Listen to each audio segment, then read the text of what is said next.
E aí, galera, tudo certo com vocês? Sejam muito bem-vindos ao canal. Hoje eu preciso falar sobre uma notícia que está literalmente redesenhando o mapa do comércio global e que tem um impacto direto no Brasil. Estamos falando de números que vão fazer você entender por que a geopolítica não é apenas coisa de diplomata. É sobre o dinheiro no seu bolso, o preço da comida no supermercado e o futuro da economia brasileira. O Brasil acabou de fechar acordos comerciais com a China que somam incríveis 27 bilhões de reais. Ao mesmo tempo, as exportações brasileiras para os Estados Unidos despencaram 41% depois que Trump anunciou uma nova rodada de tarifas agressivas. Gente, isso não é apenas uma estatística, é uma revolução nas relações comerciais do Brasil e as consequências vão muito além do que você imagina. Neste vídeo completo, vamos destrinchar exatamente o que está acontecendo. Você vai entender quais são esses acordos bilionários com a China, por que as tarifas de Trump estão causando esse estrago, quais setores brasileiros estão sendo mais afetados e, principalmente, o que isso significa para o futuro econômico do país. Vamos analisar se essa aproximação com a China é oportunidade de ouro ou se estamos nos arriscando demais ao reduzir dependência dos Estados Unidos. Prepare-se porque essa análise vai ter números concretos, vai ter bastidores diplomáticos, vai ter implicações para a sua vida cotidiana e vai te fazer entender que estamos vivendo um momento histórico de reorientação da economia brasileira. Então ajusta aí, deixa o like para fortalecer o canal, se inscreve se ainda não é inscrito, ativa o sininho, porque esse conteúdo é informação de qualidade que você não vai encontrar na mídia superficial. Bora começar! Antes de mergulharmos nos detalhes específicos dos acordos recentes, precisamos entender o contexto maior do que está acontecendo. E esse contexto é uma palavra: guerra comercial. Não estamos falando de metáfora. Estamos em uma guerra comercial real entre as duas maiores economias do planeta. E países como o Brasil estão sendo forçados a escolher lados ou, no mínimo, a se posicionar estrategicamente. Donald Trump, desde seu primeiro mandato, adotou uma postura extremamente protecionista em relação ao comércio internacional. A filosofia é simples e direta: América primeiro. Na prática, isso significa impor tarifas pesadas sobre produtos importados para proteger a indústria americana e forçar empresas a manufaturarem dentro dos Estados Unidos. Parece nacionalista e até faz sentido do ponto de vista de campanha política, mas as consequências são muito mais complexas. As tarifas de Trump não são aleatórias. Elas são estrategicamente direcionadas contra a China, principal rival econômico e geopolítico dos Emiura. Mas aqui está o problema. Quando você coloca tarifas sobre produtos chineses, a China retalia.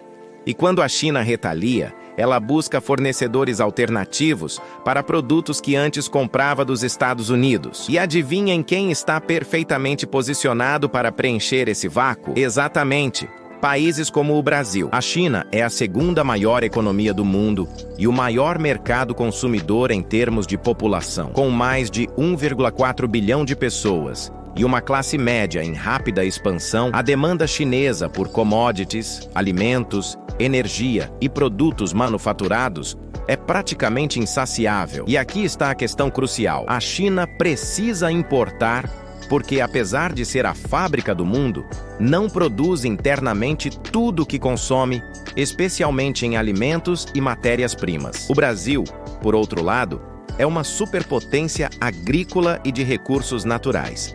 Somos líderes mundiais em exportação de soja, carne bovina, frango, café, açúcar, celulose, minério de ferro e petróleo. Literalmente, temos o que a China precisa em abundância. Essa complementaridade econômica natural criou uma parceria que vem se aprofundando há 2 décadas, mas que está acelerando dramaticamente agora devido às tensões sino-americanas. Os Estados Unidos, historicamente nosso principal parceiro comercial durante décadas, estão perdendo espaço não apenas por escolha estratégica brasileira, mas porque estão ativamente se tornando um parceiro comercial menos atraente. Tarifas altas significam que produtos brasileiros ficam mais caros para consumidores americanos, reduzindo competitividade. Além disso, A instabilidade política e a imprevisibilidade das políticas comerciais americanas sob Trump criam insegurança para planejamento de longo prazo. Então, estamos em uma situação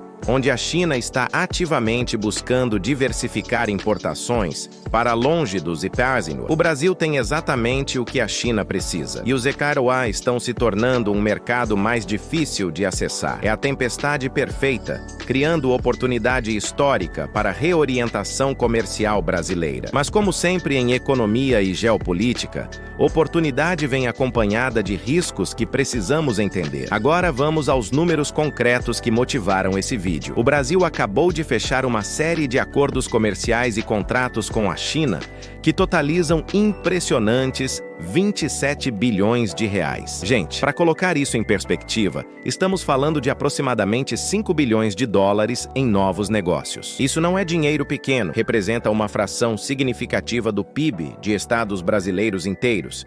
Mas o que exatamente está incluído nesses 27 bilhões? Vamos destrinchar os setores principais. Primeiro e mais volumoso, agronegócio. Contratos massivos de exportação de soja, milho, carne bovina, carne de frango e carne suína. A China é, de longe, nossa maior compradora de proteína animal e grãos. Com as tensões com os Estados Unidos, Pequim está deliberadamente aumentando importações do Brasil para reduzir dependência de fornecedores americanos. Os números são impressionantes. Só em soja, o Brasil exportou mais de 30 bilhões de dólares para a China no ano passado, representando quase 70% de todas nossas exportações de soja. A China usa essa soja principalmente para ração animal. Eles têm a maior população de suínos do mundo e precisam alimentar esses animais. Cada tarifa que Trump coloca sobre soja americana é uma oportunidade para a soja brasileira ganhar market share adicional. Em carne bovina, a história é similar. A China se tornou recentemente o maior importador mundial de carne bovina, ultrapassando até mesmo os Estados Unidos. Frigoríficos brasileiros estão expandindo capacidade especificamente para atender demanda chinesa. Empresas como JBS, Marfrig e Minerva Foods estão literalmente construindo plantas de processamento adicionais focadas em exportação para a China. Mas os acordos vão além de agronegócio. Há componentes significativos em energia, exportação de petróleo bruto brasileiro para refinarias chinesas. O Brasil descobriu reservas massivas de petróleo no pré-sal, e a China tem refinarias com capacidade ociosa buscando fornecedores confiáveis. É casamento perfeito. Há também acordos em mineração. Minério de ferro da Vale, alimentando a indústria siderúrgica chinesa, que constrói infraestrutura em todo o mundo. Um componente menos óbvio, mas crescente, é tecnologia e manufatura. Empresas chinesas estão investindo em manufatura no Brasil, usando o país como plataforma de exportação para mercados sul-americanos. Há acordos envolvendo veículos elétricos, painéis solares e tecnologia 5G. A Huawei, por exemplo, mantém investimentos significativos em infraestrutura de telecomunicações brasileiras, apesar de pressões americanas. Há também a dimensão financeira. Parte desses acordos envolve não apenas comércio de bens, mas investimento direto chinês em infraestrutura brasileira, portos, ferrovias, usinas de energia. A China está literalmente construindo a infraestrutura logística necessária para escoar produtos brasileiros de forma mais eficiente. É investimento estratégico que beneficia ambos países, mas que também aumenta interdependência. O timing desses acordos não é coincidência. Eles foram anunciados logo após a mais recente rodada de tarifas de Trump, durante visita de alto nível de autoridades brasileiras à China. A mensagem implícita é clara. Enquanto os EPA fecham portas, a China está abrindo. E o Brasil está estrategicamente se posicionando para maximizar benefícios dessa reconfiguração global. Mas aqui está a questão que precisa ser feita. Esses 27 bilhões representam dinheiro novo ou simplesmente reorientação de comércio existente? A resposta é mista. Parte é genuinamente novo. Expansão de volumes, novos produtos, novos investimentos. Mas parte é também substituição. Produtos que antes iam para outros destinos agora vão para a China, ou produtos chineses, que antes vinham de outros fornecedores, agora vêm do Brasil. Ambos são significativos, mas têm implicações diferentes. Agora vamos ao outro lado da equação que torna essa história ainda mais dramática. Enquanto acordos com a China estão disparando, comércio com os Estados Unidos está em queda livre. As exportações brasileiras para o CPRSLUI caíram impressionantes 41% em determinados setores após as mais recentes tarifas de Trump. Esse número não é exagero, é dado oficial de associações comerciais e governo brasileiro. Mas o que exatamente Trump fez que causou esse colapso? Vamos entender as tarifas específicas. Trump impôs tarifas que variam de 10% a 25% sobre categorias amplas de produtos importados, incluindo aço, alumínio e diversos produtos agrícolas e manufaturados. Para produtos brasileiros, isso significa que quando chegam em portos americanos, automaticamente ficam 10 a 25% mais caros que antes. Agora, imagine que você é um importador americano decidindo entre comprar soja brasileira ou soja domesticamente produzida. Se a tarifa adiciona 15% ao custo da soja brasileira, de repente a soja americana, que antes era mais cara, pode se tornar competitiva. O importador escolhe o produto doméstico e o Brasil perde a venda. Multiplique isso por milhares de transações em dezenas de categorias de produtos. E você tem queda de 41% nas exportações. Os setores mais afetados são exatamente aqueles que, historicamente, dependiam do mercado americano. Siderurgia brasileira foi duramente atingida. Antes das tarifas de Trump, Brasil exportava volumes significativos de aço para a construção e manufatura americana. Com tarifas de 25% sobre aço, essas exportações praticamente evaporaram. Empresas como Gerdau e Usiminas viram receitas de exportação para a ilha Iowa caírem dramaticamente. Suco de laranja é outro caso interessante. Brasil é maior produtor mundial de suco de laranja, e Estados Unidos eram nosso principal cliente. Tarifas sobre bebidas importadas tornaram suco brasileiro significativamente mais caro, abrindo espaço para produtores da Flórida recuperarem market share. Citricultores de São Paulo estão sentindo o impacto diretamente em preços recebidos. Calçados e têxteis, setores que empregam milhões no Brasil, também foram atingidos.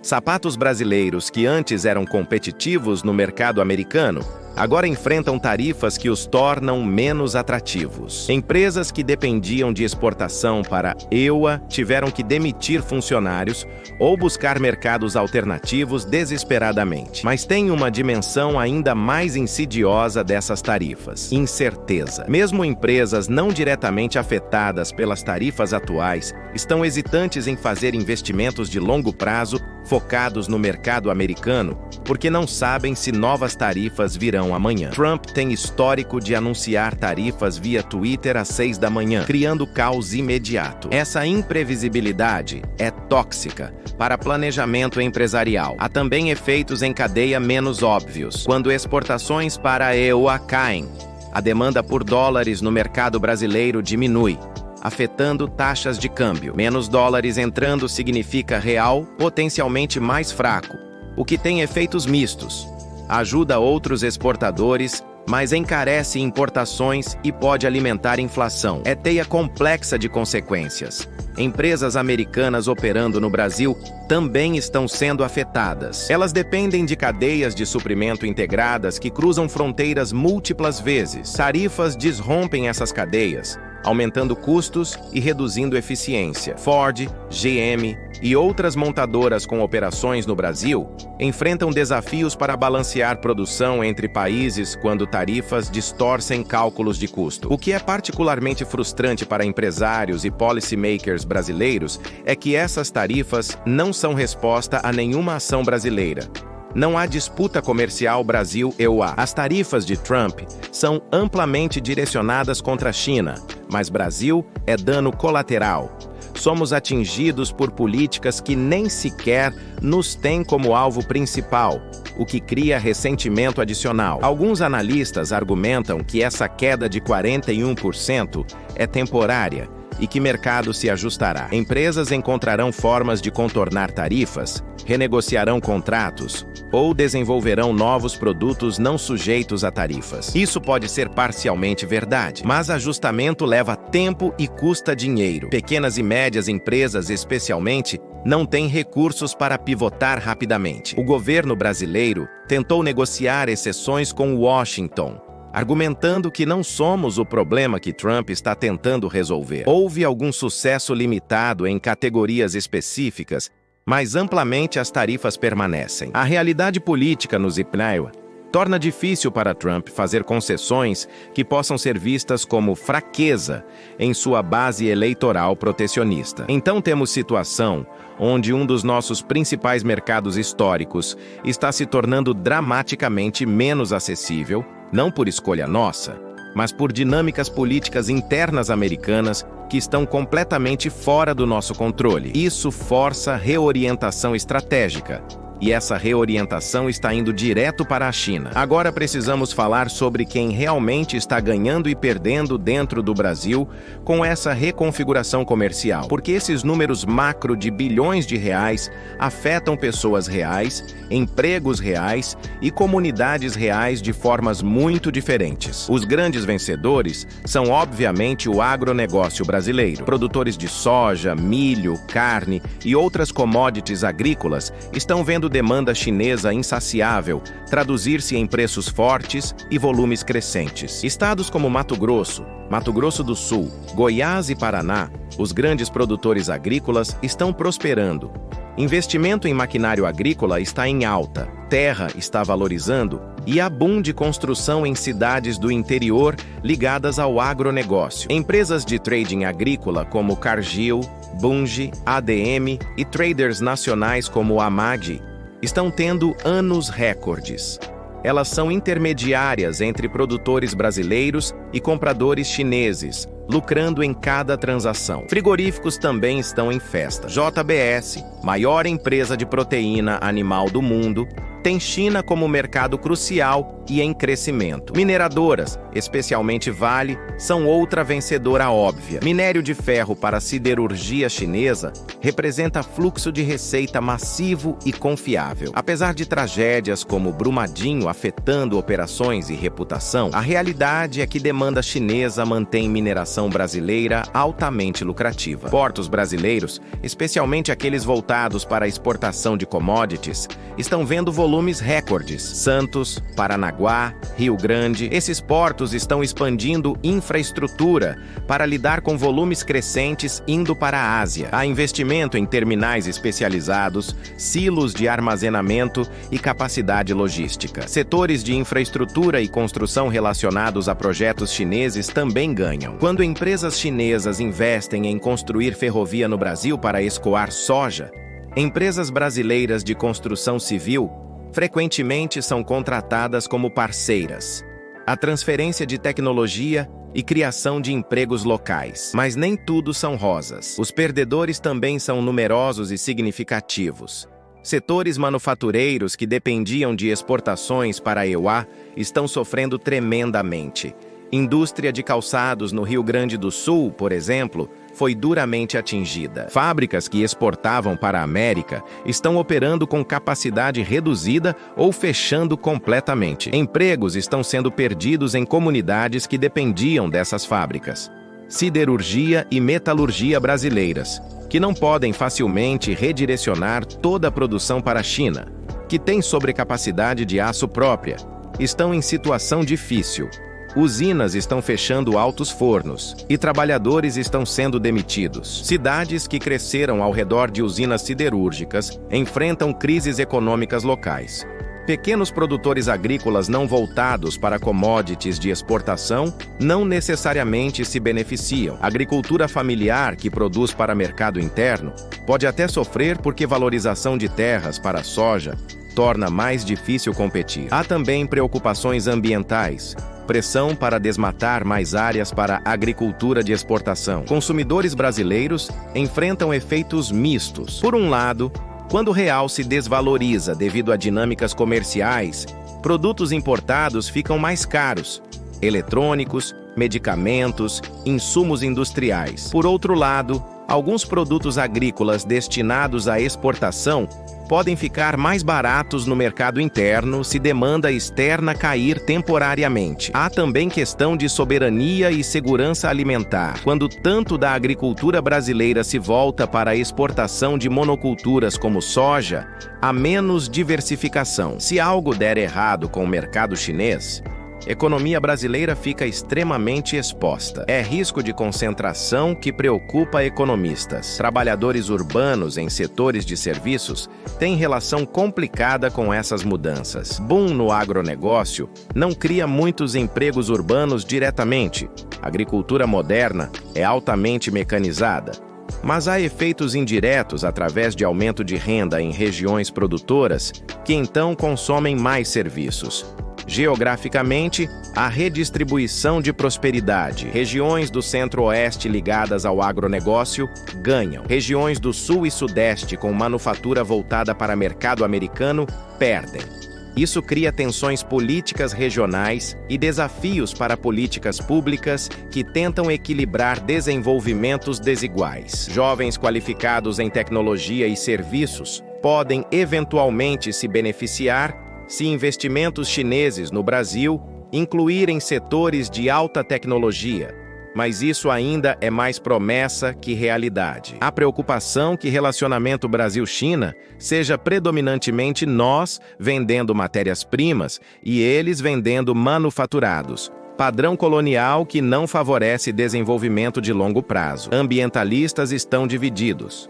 Alguns veem aumento de demanda por commodities agrícolas como pressão adicional sobre a Amazônia e Cerrado. Outros argumentam que a agricultura tecnificada moderna pode ser sustentável se bem regulada. A realidade é que pressão econômica para expandir produção frequentemente vence considerações ambientais, especialmente quando fiscalização é fraca. Comunidades indígenas frequentemente acabam como perdedoras nessas dinâmicas macro. Expansão agrícola, historicamente, significou pressão sobre terras indígenas, e aumento na demanda por commodities intensifica essa pressão. Há conflitos crescentes sobre demarcação de terras e direitos territoriais. Então, a narrativa de Brasil fecha 27 bilhões com China esconde realidade muito mais complexa e desigual, onde há vencedores claros concentrados em determinados setores e regiões, enquanto perdedores são mais difusos, mas não menos reais. Precisamos agora olhar para frente e perguntar: para onde isso está indo? Essa reorientação comercial do Brasil em direção à China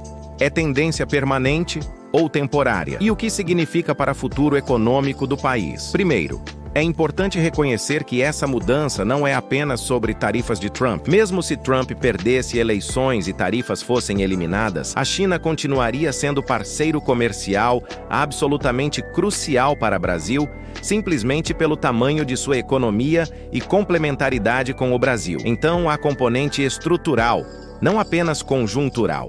A China está no meio de transição econômica. Está tentando mover de economia baseada em manufatura de baixo custo para a economia baseada em consumo doméstico e serviços de alto valor. Isso significa que demanda chinesa por commodities brasileiras pode eventualmente diminuir se eles importarem menos insumos para a manufatura de exportação. Mas também significa classe média chinesa crescente, comendo mais carne e consumindo mais, o que favorece o Brasil. Há também Iniciativa Cinturão e Rota Belt and Road da China, projeto massivo de infraestrutura conectando China com o resto do mundo. O Brasil está geograficamente distante da maior parte dessa iniciativa, mas há componentes marítimos e investimentos em portos e logística que nos incluem perifericamente. Esses investimentos podem aprofundar a integração Brasil-China para além de comércio simples. A grande questão geopolítica é: o Brasil pode ou deve manter equilíbrio entre China e Estados Unidos, ou eventualmente será forçado a escolher campo? Diplomaticamente, Brasil sempre prezou não alinhamento e relações pragmáticas com todos. Mas à medida que rivalidade sino-americana se intensifica, manter equilíbrio fica mais difícil. Pressões virão de ambos lados. Estados Unidos podem eventualmente oferecer concessões ou acordos mais favoráveis para tentar reconquistar market share perdido para a China. Especialmente se nova administração, com abordagem diferente assumir, pode haver tentativas de reparar danos das tarifas de Trump. Brasil precisa manter canais abertos para aproveitar essas oportunidades se surgirem. Diversificação é palavra-chave para a resiliência. Depender excessivamente de qualquer parceiro único é arriscado. Brasil deveria estar simultaneamente aprofundando relações com China, mantendo e melhorando relações com EUA e expandindo para outros mercados. União Europeia, Índia, África, Oriente Médio. Quanto mais diversificados nossos parceiros comerciais, menos vulneráveis ficamos a choques específicos. Há também questão de agregar valor. Vender soja em grão é menos lucrativo que vender óleo de soja processado ou produtos derivados. Vender minério de ferro é menos lucrativo que vender aço manufaturado. Brasil precisa pensar em como subir cadeia de valor, mesmo em setores que já dominamos. Isso requer investimento em industrialização e tecnologia. A questão ambiental vai se tornar cada vez mais central. Mercados desenvolvidos, especialmente Europa, estão implementando regulações que penalizam produtos de áreas desmatadas. Se Brasil quer manter acesso a esses mercados, precisa demonstrar que produção agrícola é sustentável.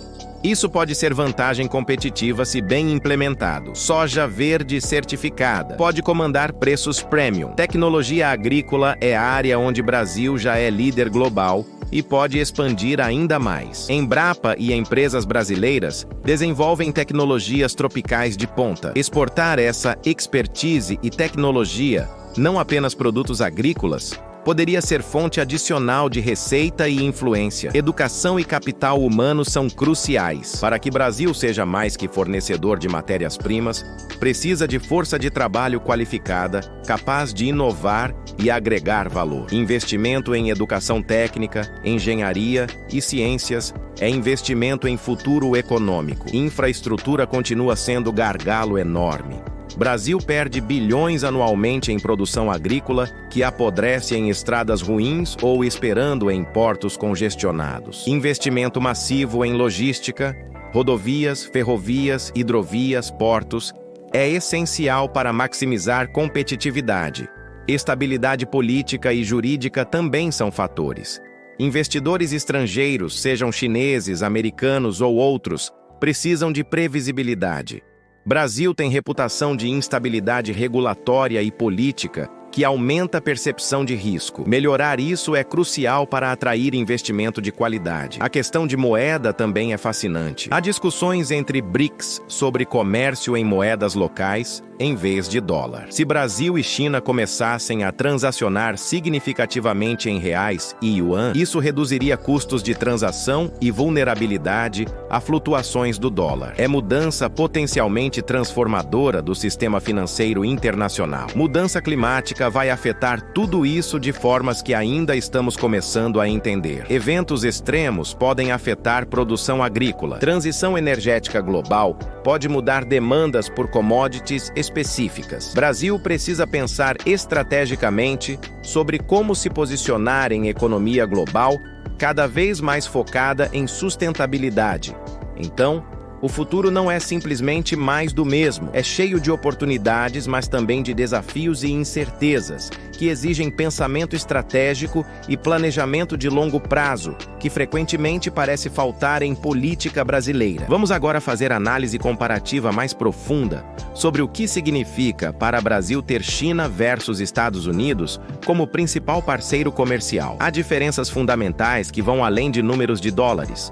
Historicamente, Estados Unidos foram parceiro comercial, mas também aliado político, fonte de investimento direto, tecnologia e soft power cultural. Relação Brasil-EUA envolveu não apenas comércio, mas também aspectos militares, diplomáticos e culturais profundos. Hollywood, música americana, tecnologia americana moldaram cultura brasileira por gerações. A China oferece relacionamento diferente, mais transacional e focado em comércio e investimento. Não há alinhamento ideológico ou valores compartilhados particularmente fortes. É relação pragmática e mutuamente benéfica economicamente, mas sem profundidade em outras dimensões. China não exporta seu modelo de governo ativamente para o Brasil e geralmente não condiciona comércio a mudanças políticas internas. Isso pode ser visto como positivo, significa menos interferência em assuntos internos brasileiros. Brasil pode fazer negócios com China sem preocupações sobre pressões para adotar políticas específicas de direitos humanos, democracia ou reformas econômicas neoliberais. É relacionamento soberano, respeitoso em teoria, mas também pode ser negativo. Quando você tem parceiro que compartilha valores, a base para a cooperação mais profunda em momentos de crise. Estados Unidos, apesar de todas suas falhas, é democracia e compartilha, pelo menos nominalmente, compromisso com direitos humanos, Estado de Direito e democracia. China é autoritária e opera sob lógica política completamente diferente. Em termos de transferência de tecnologia, histórico é misto. Estados Unidos foram fonte de tecnologia avançada, mas frequentemente com restrições e proteções de propriedade intelectual rígidas. China está disposta a transferir algumas tecnologias, mas também tem reputação de roubar tecnologia. Há desconfiança em ambos lados. Investimento direto dos dois países também difere. Investimento americano historicamente foi em setores como finanças, tecnologia, manufatura diversificada. Investimento chinês tende a concentrar-se em recursos naturais, infraestrutura e alguns setores estratégicos.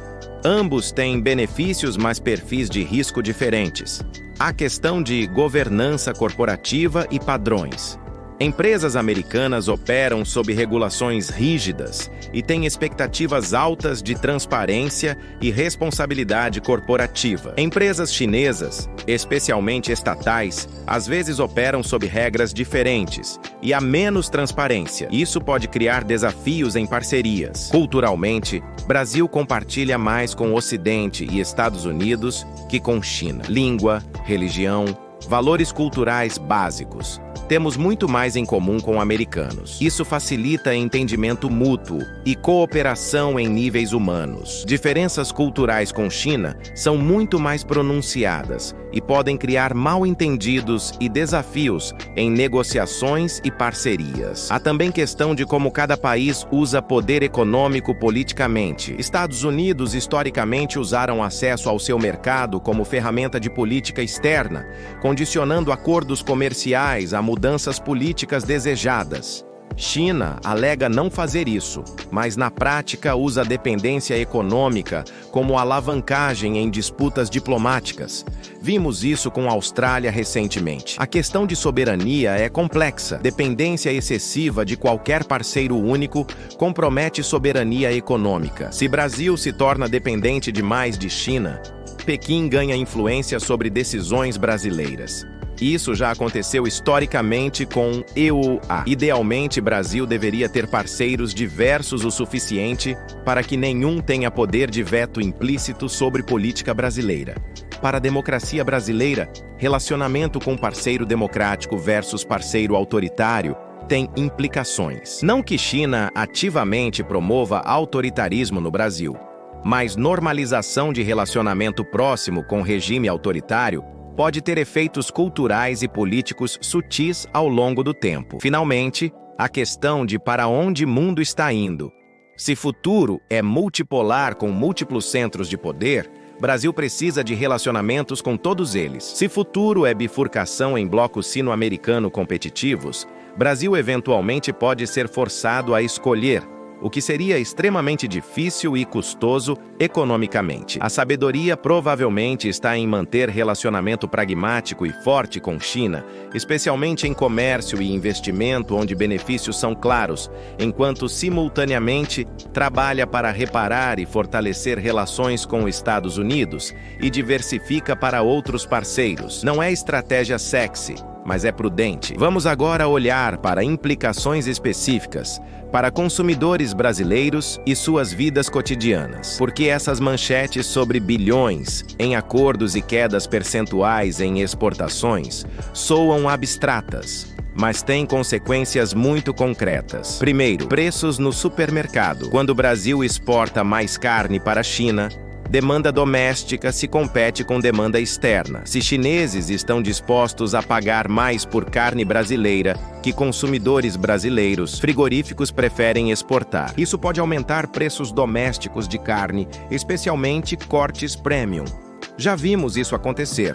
Há momentos onde carne fica mais cara no Brasil porque está sendo exportada em grandes volumes. Soja é interessante porque brasileiros não comem soja diretamente em grandes quantidades, mas consomem produtos derivados, óleo de cozinha, ração para frangos que consumimos.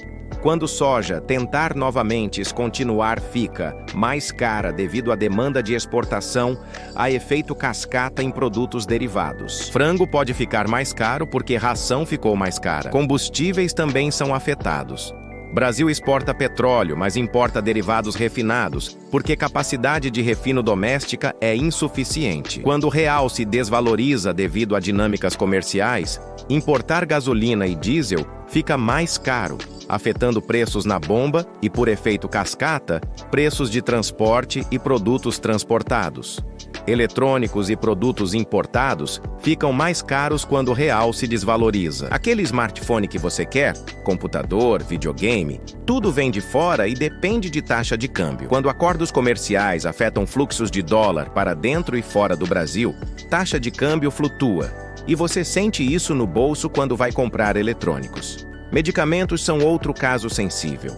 Brasil importa muitos princípios ativos farmacêuticos, especialmente da China e Índia. Quando o relacionamento com China se aprofunda, pode haver benefícios em termos de custos de importação de medicamentos e insumos médicos.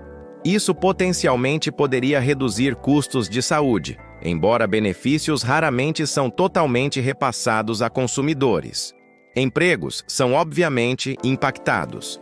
Se você trabalha em setor beneficiado por demanda chinesa, agronegócio, mineração, logística portuária, pode ver oportunidades de emprego expandirem e salários aumentarem. Se trabalha em manufatura voltada para mercado americano, calçados, têxteis, alguns metalúrgicos, pode enfrentar insegurança no emprego e pressão sobre salários. Investimento em infraestrutura financiado por chineses pode melhorar qualidade de vida indiretamente. Se China financia construção de ferrovia que torna a logística mais eficiente, isso eventualmente se traduz em custos menores de produtos. Se investe em geração de energia, pode afetar tarifas elétricas. Esses são efeitos de longo prazo e indiretos, mas reais.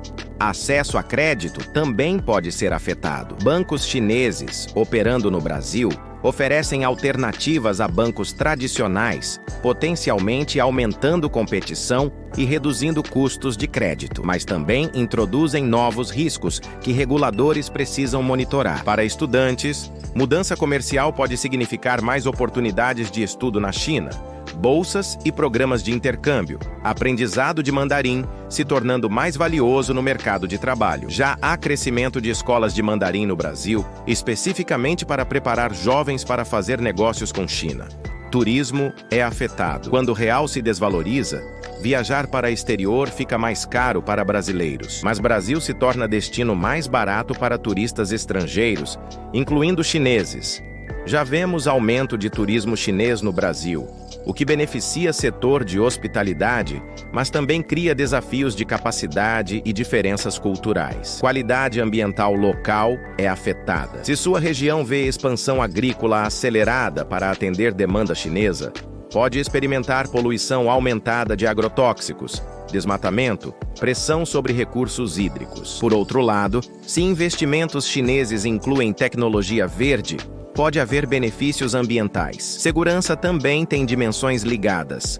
Equipamentos de telecomunicações chineses como Huawei geram debates sobre segurança de dados e privacidade. Se sua comunicação passa por infraestrutura chinesa, há questões sobre quem tem acesso a seus dados. Essas são preocupações reais que reguladores precisam balancear contra benefícios econômicos. Cultura e entretenimento são afetados mais sutilmente. À medida que relacionamento econômico se aprofunda, há mais presença cultural chinesa. Restaurantes, festivais culturais, conteúdo de entretenimento. Isso é enriquecimento cultural, mas também potencial perda de outras influências culturais que são deslocadas. Para aposentados dependentes de pensões e investimentos, volatilidade econômica causada por mudanças comerciais grandes afeta retornos de investimentos e poder de compra de aposentadorias. Fundos de pensão que investem em empresas afetadas podem ver retornos flutuarem. Acesso a produtos específicos muda. Alguns produtos americanos podem ficar mais raros ou caros se importação diminui. Produtos chineses podem se tornar mais abundantes e baratos. Sua escolha como consumidor é afetada por essas dinâmicas macro. Pequenos empresários sentem efeitos dependendo de suas cadeias de suprimento. Se você tem negócio que depende de importar insumos americanos, enfrenta desafios. Se consegue pivotar para insumos chineses mais baratos, pode ter vantagem competitiva. Então não é apenas questão de números abstratos em relatórios comerciais, é sobre preço da comida na sua mesa, disponibilidade de emprego na sua cidade, qualidade do ar que respira, opções de produtos que pode comprar e perspectivas futuras para seus filhos. Agora precisamos olhar criticamente para riscos dessa crescente dependência da China. Porque enquanto os benefícios econômicos são claros e imediatos, há riscos estratégicos de longo prazo que não podem ser ignorados.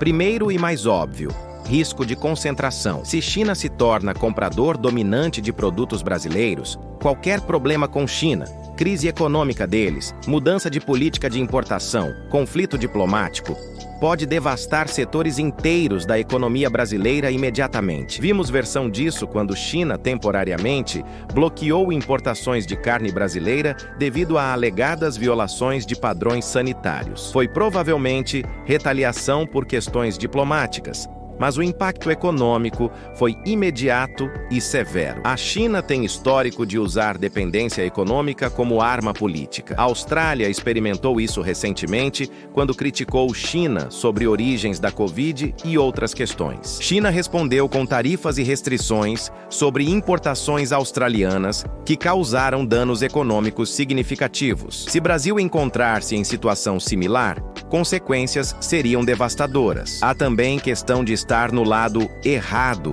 potencial de conflito geopolítico maior. Se relações sino-americanas se deteriorarem ao ponto de confronto militar sobre Taiwan ou outro flashpoint, países seriam pressionados a escolher lados. Estar muito economicamente alinhado com China pode significar enfrentar pressões ou sanções de Estados Unidos e aliados ocidentais. Investimento chinês em infraestrutura crítica brasileira, portos, telecomunicações, energia, cria dependências que podem ser exploradas em crises. Há debates globais sobre se permitir empresas chinesas controlarem infraestrutura crítica em países democráticos, especialmente dada a natureza do Estado chinês e falta de separação clara entre corporações privadas e governo. A questão de dívida é preocupante. Alguns países aceitaram empréstimos chineses massivos para a infraestrutura que depois não conseguiram pagar,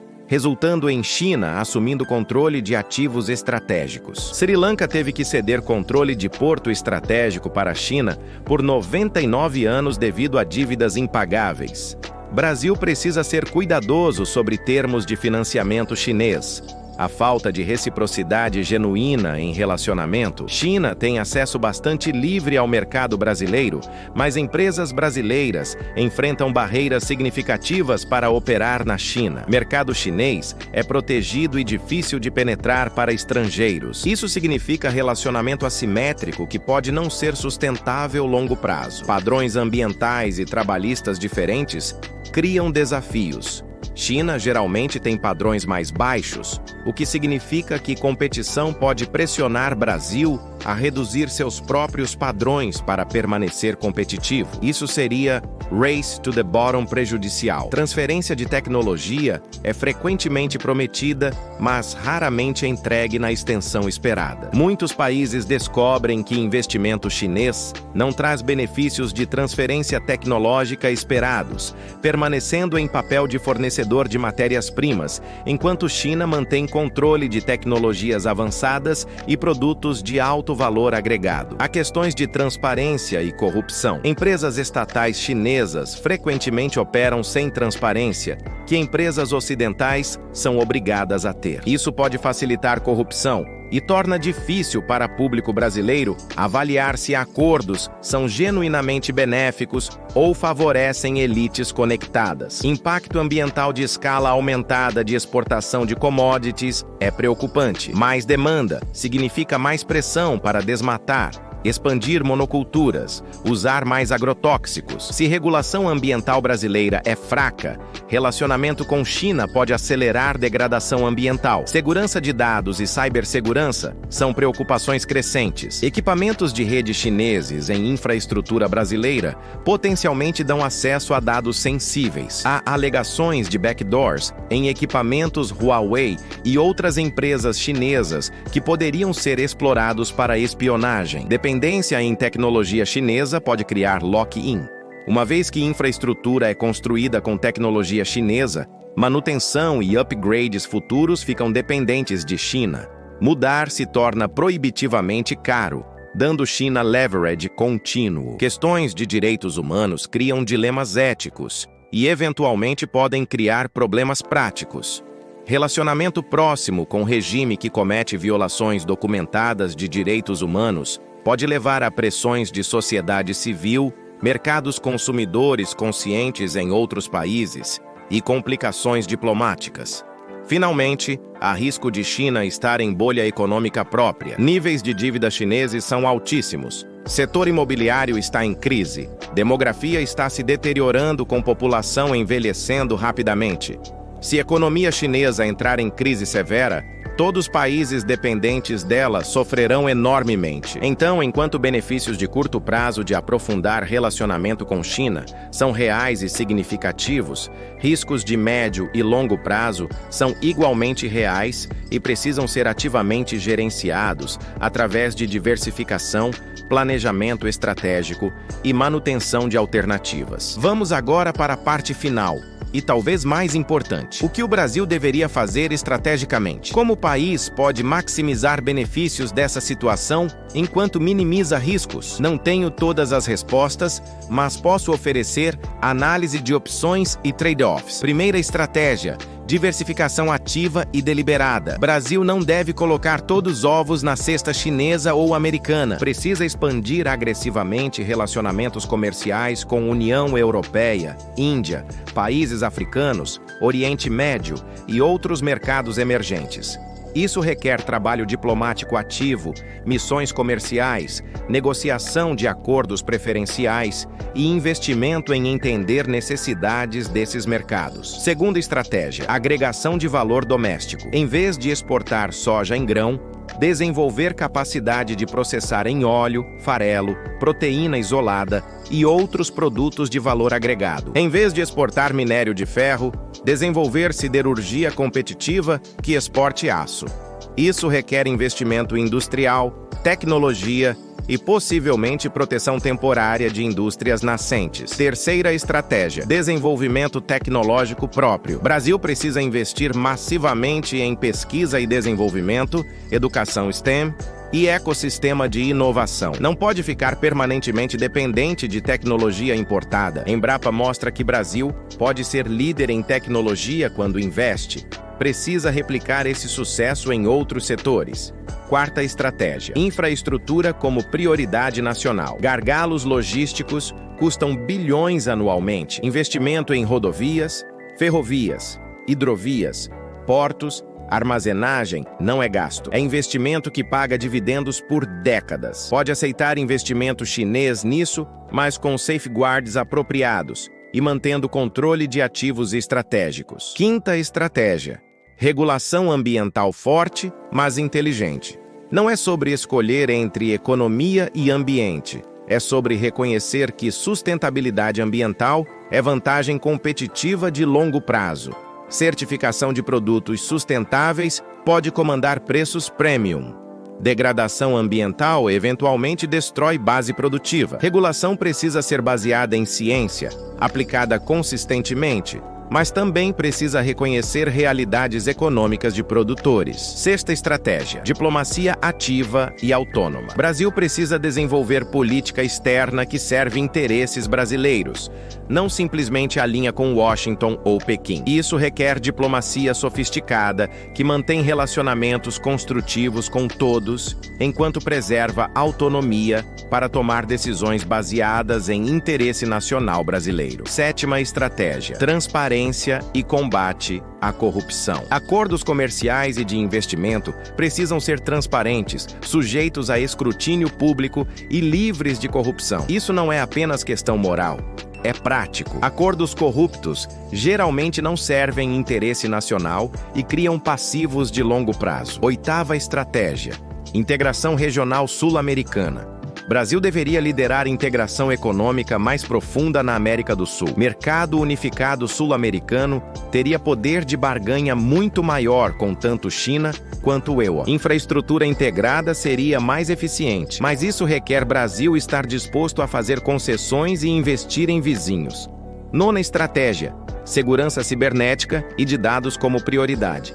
Brasil precisa desenvolver capacidades próprias em segurança cibernética. Não pode depender totalmente de tecnologia estrangeira para a infraestrutura crítica. Isso requer investimento em talentos brasileiros em cibersegurança e tecnologia. Décima estratégia: educação como fundação. Nenhuma dessas estratégias funciona sem capital humano qualificado. Brasil precisa reformar radicalmente a educação básica, técnica e superior. Países que investiram em educação são os que prosperaram. Não há atalho aqui. 11ª estratégia: estabilidade institucional e previsibilidade regulatória. Investidores, sejam chineses, americanos ou brasileiros, precisam de confiança que regras não vão mudar arbitrariamente. O Brasil precisa fortalecer instituições, Estado de Direito e criar ambiente regulatório estável. 12ª estratégia: rede de segurança social. Transições econômicas grandes criam vencedores e perdedores. Sem rede de segurança social que ampara perdedores temporários, há resistência política a mudanças necessárias. Investimento em programas de retreinamento, seguro-desemprego robusto e assistência de transição é tanto economicamente sensato quanto eticamente necessário. 13ª estratégia: diálogo nacional sobre trade-offs. Sociedade brasileira precisa ter conversas honestas sobre trade-offs entre crescimento econômico, proteção ambiental, equidade social e soberania nacional. Decisões sobre relacionamento com China versus EUA não deveriam ser feitas apenas por tecnocratas. Precisam de legitimidade democrática. 14ª estratégia: planejamento de longo prazo. Brasil precisa desenvolver visão estratégica de onde quer estar em 2030, 2040, 2050 e trabalhar sistematicamente em direção a isso. Política comercial não pode ser série de reações improvisadas. Precisa ser parte de estratégia coerente de desenvolvimento nacional. Finalmente, 15ª estratégia: humildade e aprendizado contínuo. Situação geopolítica global está mudando rapidamente de formas difíceis de prever. Brasil precisa estar disposto a ajustar estratégias baseado em nova informação, aprender com sucessos e fracassos de outros países e não ficar ideologicamente preso a abordagens que não estão funcionando. Nenhuma dessas estratégias é fácil. Todas requerem investimento, coordenação, vontade política e paciência, mas são necessárias se Brasil quer ser mais que espectador passivo de dinâmicas globais que está experimentando. Vamos fechar esse vídeo com algumas reflexões finais e sintetizando o que discutimos. O Brasil está em momento de inflexão histórica. Os 27 bilhões em acordos com China e queda de 41% em comércio com EUA não são apenas estatísticas, representam reorientação fundamental de relacionamentos econômicos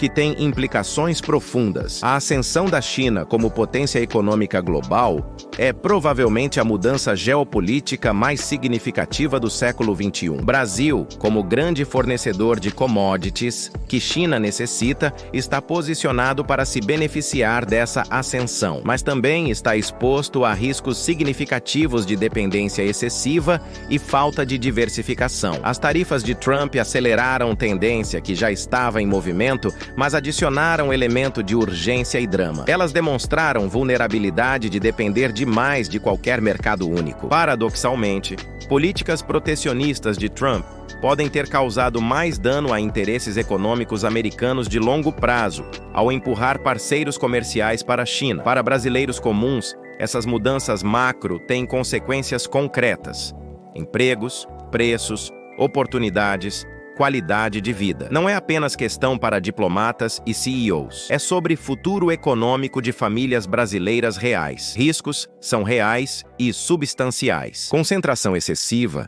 dependência de parceiro autoritário, armadilha de permanecer fornecedor de commodities sem agregar valor, impactos ambientais, vulnerabilidade geopolítica, todos são preocupações legítimas que precisam ser ativamente gerenciadas. Mas oportunidades também são enormes. Mercado chinês é o maior do mundo e continua crescendo.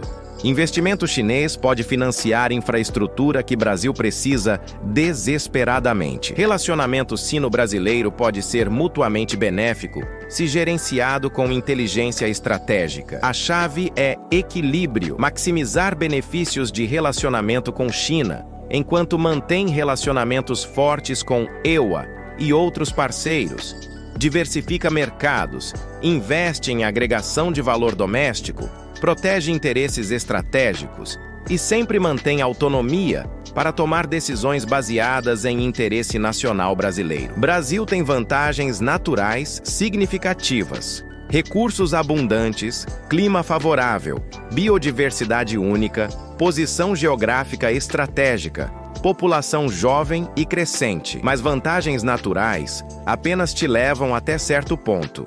O que realmente determina sucesso de longo prazo é qualidade de instituições, capital humano, infraestrutura e escolhas estratégicas inteligentes. O momento atual requer liderança visionária que pensa além de ciclos eleitorais de 4 anos, que coloca interesse nacional acima de interesses partidários ou pessoais, que está disposta a fazer investimentos de longo prazo cujos benefícios podem não ser visíveis imediatamente, e que engaja a sociedade brasileira em diálogo honesto sobre trade-offs e escolhas que o país enfrenta. Não há soluções fáceis ou perfeitas.